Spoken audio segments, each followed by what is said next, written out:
saved my soul.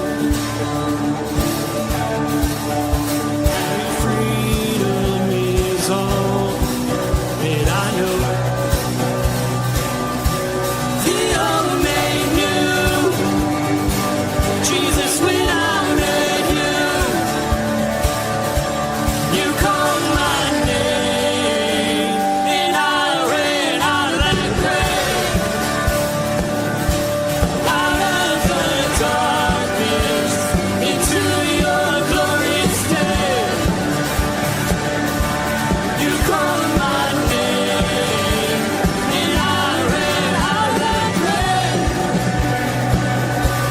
out of the darkness, into your glorious day.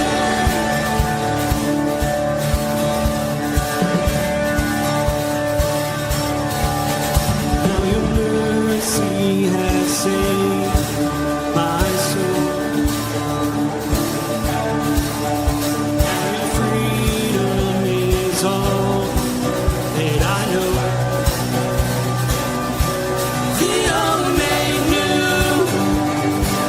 Jesus, when I met you, you called my name, and I ran out of that grave, out of the darkness, into your glorious day. You called my name, and I ran out of that grave, out of the darkness, into your glorious day.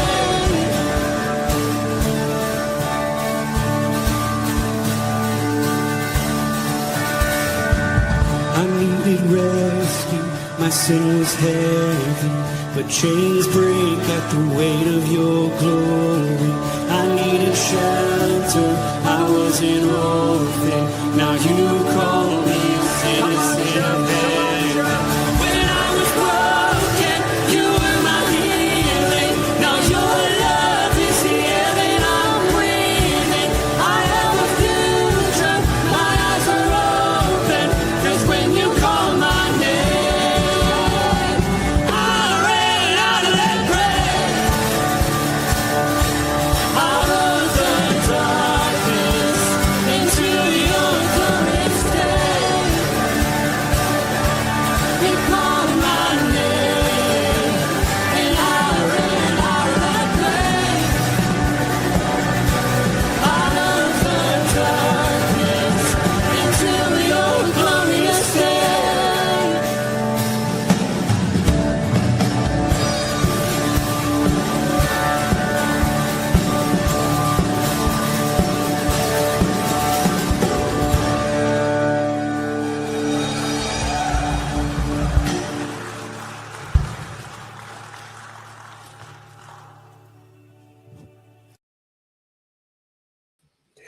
Good morning, Firmly Rooted family. Pastor Tom, Firmly Rooted Church. Happy Wednesday morning.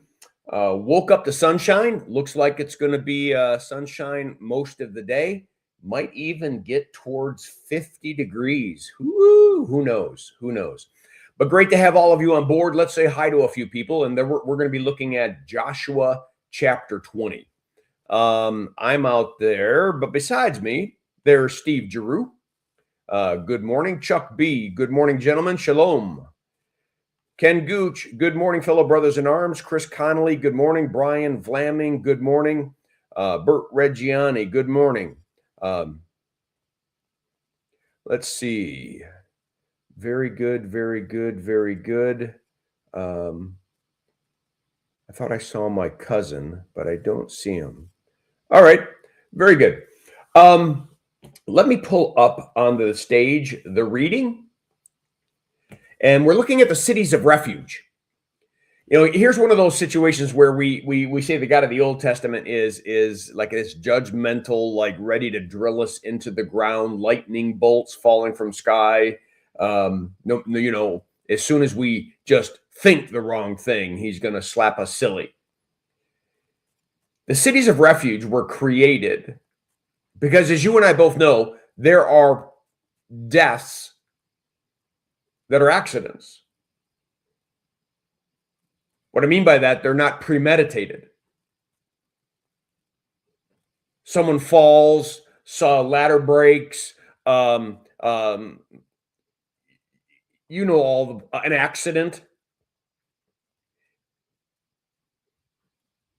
And so you can imagine a human society that has a right to have the death penalty.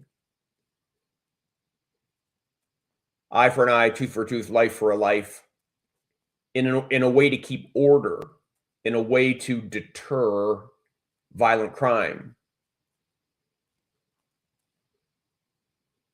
And you might say there's this fine line between,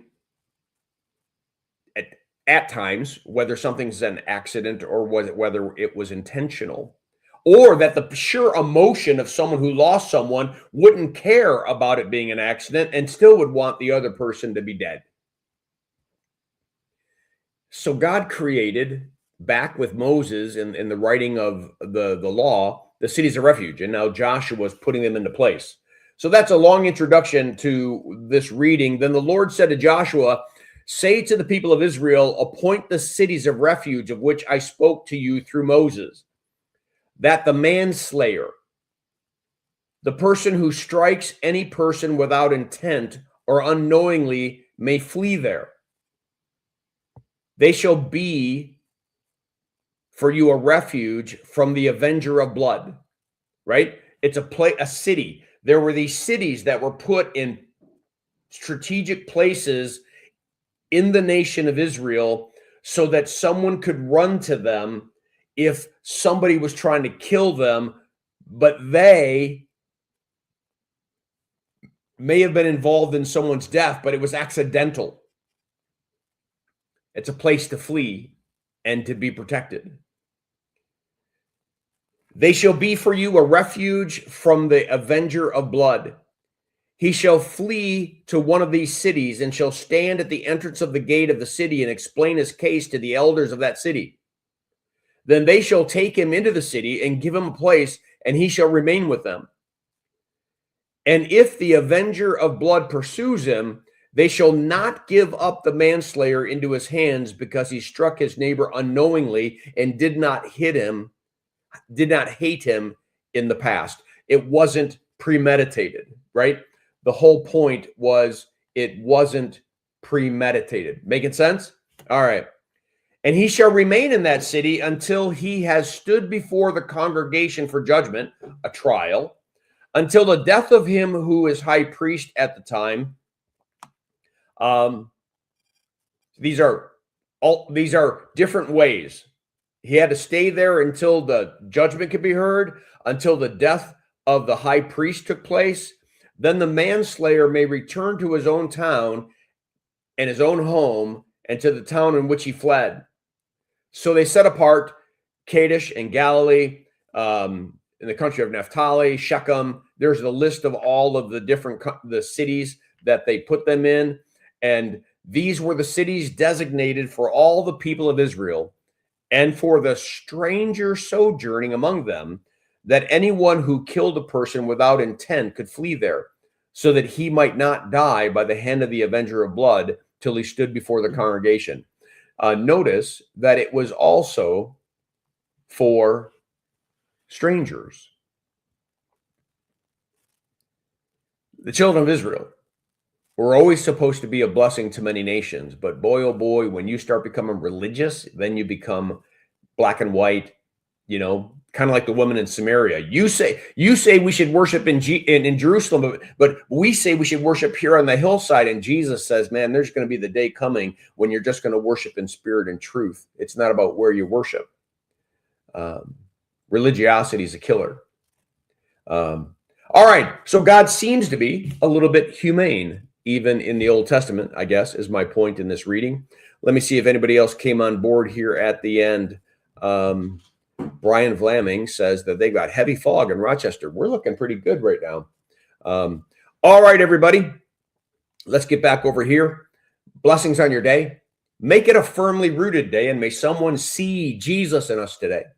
Peace.